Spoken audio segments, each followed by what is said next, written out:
Interesting नाव, शरदचंद्रजी पवार. शरदचंद्रजी पवार म्हणजे राजकारणातला सोहेन घोषित अनदिविस्त असा मोठा बादशाह.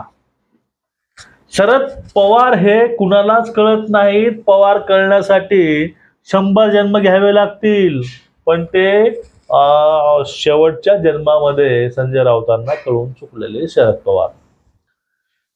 शरद पवार म्हणजे घरामध्ये देवाच्या पूजा घालायच्या आणि बाहेर येऊन लोकांना देव नाही हे हलवू हलवू सांगायचं. लोकांच्या कानामध्ये पुरोगामित्वाचा मंत्र फुंकायचा, पण घरामध्ये शंख फुकून ते सुरुवातीला यायचं. कळलं का अर्थ?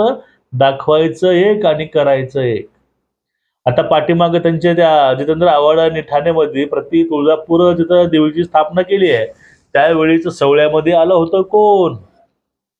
त्या ठिकाणी ब्राह्मणांच्या मंत्रावरती मंत्रोच्चार केले कोण? त्या ठिकाणी ब्राह्मण तिथं लावले कोण मंत्र म्हणायला, पूजा करायला? आणि त्या ठिकाणी ब्राह्मणाचे मंत्र ह्यांना चालले कसे? हा महत्वाचा प्रश्न आहे.